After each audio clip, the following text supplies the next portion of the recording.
Hello guys, Radhe Radhe. कैसे हैं आप सब? आई होप आप सब अच्छे होंगे। मैं भी बहुत बढ़िया हूँ और एक बार फिर हाजिर हूँ एक नई कहानी के साथ। तो जैसे जैसे कि सबको पता है कि हमारा चैनल हॉरर स्टोरीज का है। हॉरर स्टोरीज के साथ साथ बहुत सारी अद्भुत रहस्यमय कहानियां भी हम अपने चैनल पर लेकर आते हैं।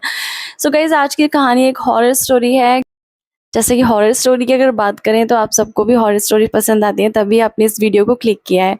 सो गाइस, बात ये है ना कि ये कहानी बहुत पुरानी है और ये एक सच्ची घटना है। ये सिर्फ एक कहानी नहीं है, सच्ची रियल स्टोरी है ये। एक ये कहानी एक भैया की है जो अभी उनकी उम्र होगी 55 से 60 साल के समथिंग, क्योंकि उनके बच्चे काफ़ी बड़े हो गए हैं। और ये कहानी उस समय की है ना, जब मैं छोटी थी तब मैंने सुना था ये। क्योंकि अक्सर हम चीज़ें देखते नहीं हैं, सामने से सिर्फ सुनते हैं। हम बहुत सारी चीज़ें सामने से देखते नहीं हैं, हमें चीज़ें बताई जाती हैं। तो ये कहानी हमें बताई गई थी जो मैं आपको अब बताने जा रही हूँ। सो गाइज़, ये कहानी उस टाइम की है ना जब लाइट का ना सिस्टम इतना अच्छा नहीं होता था। हर किसी के घर में ना इन्वर्टर वगैरह नहीं होते थे और लाइट भी ऐसी जाती थी, 2-2 3-3 घंटे के लिए लाइट जाया करती थी। और ये कहानी उस समय की है ना जब सर्दियों का समय होता है ना, उस समय में लोग जल्दी सो जाया करते हैं। उस टाइम की कहानी है ये। सो जिन भैया की कहानी मैं सुना रही हूँ उनकी अच्छी खासी एज हो गई है, तो आप लगा लीजिए हिसाब कितनी पुरानी है। उनकी शादी भी नहीं हुई थी तब की ये स्टोरी है। ऐसा था वो एक ना दुकान पर काम करते थे। रात के समय में वो दुकान का जो काम था ना निपटा कर सबसे लास्ट में निकलते थे वहाँ से। तो वो दुकान में ना ताला वाला लगा कर निकल कर आ रहे थे। उनके पास साइकिल थी, साइकिल से आ रहे थे। तो साइकिल चलाकर आते-आते उनको रास्ते में ना एक बच्चा दिखा, जो एक चबूतरा होता है ना, चबूतरा घरों के बाहर जो चबूतरा होता है, उस पे बैठ के रो रहा था, चौराहे के पास में। तो बच्चा रो रहा था। अब इन्होंने ये सोचा कि हो सकता है वो अपने घर से बाहर निकल के बैठ गया है, रो रहा है। लेकिन ये रो रहा है, उन्होंने क्योंकि साइकिल थोड़ा स्लो कर ली थी, वो बहुत ज़ोर-ज़ोर से रो रहा था। और बच्चा ज़्यादा उम्र का नहीं था, ऐसे था वो 3 साल का या 4 साल का बच्चा था।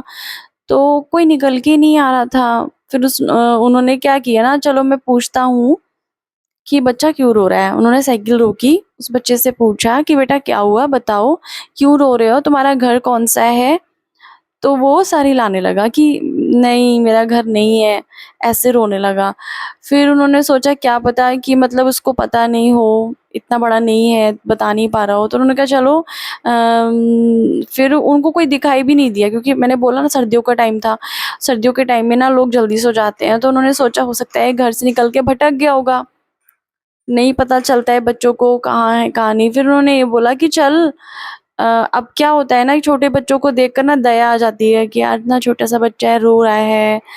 और कहीं कोई और उसको उठा कर ना ले जाए, कोई गलत लोगों के हाथ ना लग जाए। तो उन्होंने ये बोला, "चल सुबह तेरे मम्मी-पापा को हम ढूँढेंगे यहीं पर आके।" उन्होंने सोचा कि यहीं कहीं का रहने वाला होगा, तो हम यहीं लेकर आएँगे सुबह में।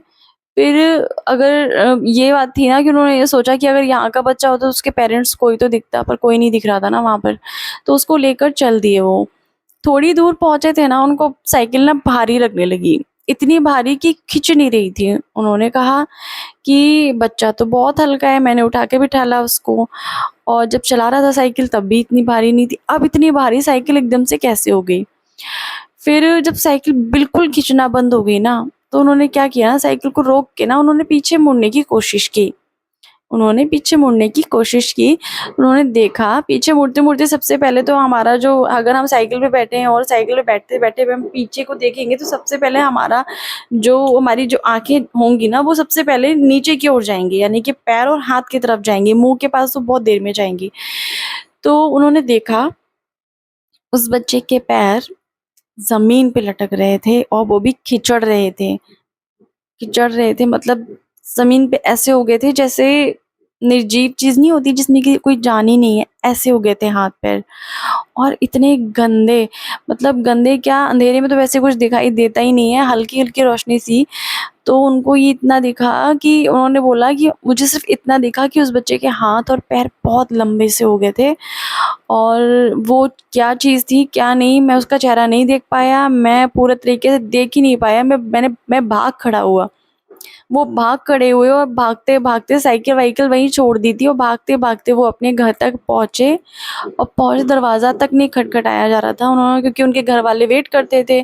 तो कहते हैं दरवाज़ा खटखटाया भी नहीं, उन्होंने दरवाज़े पे गिरे जाके। तो घर के लोगों ने सोचा कि पता नहीं क्या, मतलब एकदम से आवाज़ आई, तो उन्होंने दरवाज़ा खोला। वो नीचे सीढ़ी पर गिरे हुए थे, जो स्टेयर होती है ना, 1-2 स्टेयर होती हैं और स्लाइड होता है साइकिल या बाइक चढ़ाने के लिए वो, तो वहाँ पे गिरे हुए थे। तो उन्होंने आवाज़ दी, अब वो उठ ही नहीं रहे थे। जो वो भैया थे वो उठ ही नहीं रहे थे। तो फिर क्या था ना, सुबह के टाइम में उनकी आँख खुली तो उनसे पूछा कि क्या हुआ कि तुम रात के टाइम में ऐसे आई थी, तुम गिर गए, तुम्हारी साइकिल कहाँ है, सामान कहाँ है, खाना जो लंच बॉक्स था वो कहाँ है। फिर उन्होंने सारी बात बताई कि आते टाइम मैं मुझे एक बच्चा रोता हुआ दिखा, मैंने उसको अपनी साइकिल पे बिठा लिया था। फिर थोड़ी दूर चलने के बाद में साइकिल भारी लगने लगी, मैंने पीछे मुड़ के देखा तो मैं उसका चेहरा तो नहीं देख पाया पर हाथ और पैर देखे। तो मैंने देखा कि वो बहुत ही मतलब लंबे हाथ और पैर हो रखे थे और मैंने बस साइकिल फेंकी और मैं भाग खड़ा हुआ और उसके बाद से मैंने उसको देखा तो नहीं, लेकिन मुझे ऐसा लगा कि मेरे पीछे-पीछे आ रहा है वो। फिर क्या था, उनको फ़ीवर भी आ गया था। अब भाई इतना कुछ किसी के साथ अचानक से हो जाए तो बुखार तो आना ही था ना।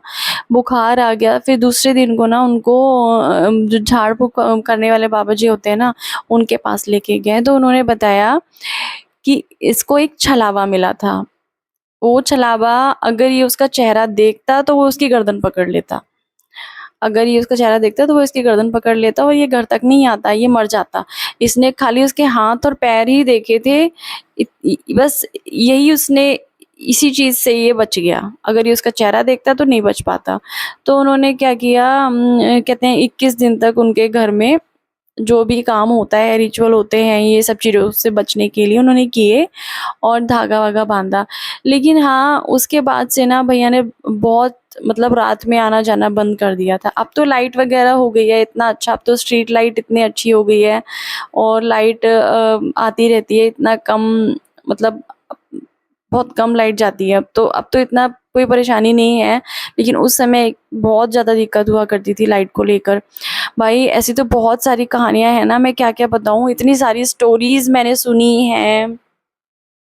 इसके साथ-साथ ना एक चमत्कारिक घटना भी है बहुत ही। अगर अगर आपको पसंद आई हो ना स्टोरी तो आप मुझे बताइएगा ज़रूर कि मैं मतलब हॉरर स्टोरी सुनाऊँ आपको या चमत्कारिक कहानियाँ सुनाऊँ या अद्भुत जो रहस्यमयी घटनाएँ होती हैं वो सुनाऊँ। तो प्लीज़ आप मुझे बताना कमेंट बॉक्स में। और हाँ, एक चीज़ और कहूँगी कि अगर आपको स्टोरी पसंद आई हो तो प्लीज़ यार वीडियो लाइक कीजिए, चैनल सब्सक्राइब कीजिए, शेयर कीजिए और हमारा जीमेल एड्रेस पे ना अगर आपकी कोई कहानी है तो हमारे जीमेल एड्रेस पे अपनी कहानी लिखकर भेज दीजिए। प्लीज़ गाइज़ मुझे आपके सपोर्ट की ज़रूरत है, क्योंकि जो हर किसी का अपना एक सपना होता है और मेरा खुद का एक सपना है कि मेरा चैनल ग्रो करे और जो मैं स्टोरी सुनाती हूँ, ये स्टोरीज़ मैं ऐसी ही बरकरार रखूँ और आपकी कहानियाँ भी लोगों के सामने लाऊँ। So guys please support us और प्लीज़ सब्सक्राइब कीजिए चैनल। ओके चलिए मिलते हैं अपनी नेक्स्ट कहानी में, फिर मिलेंगे। तब तक के लिए राधे-राधे।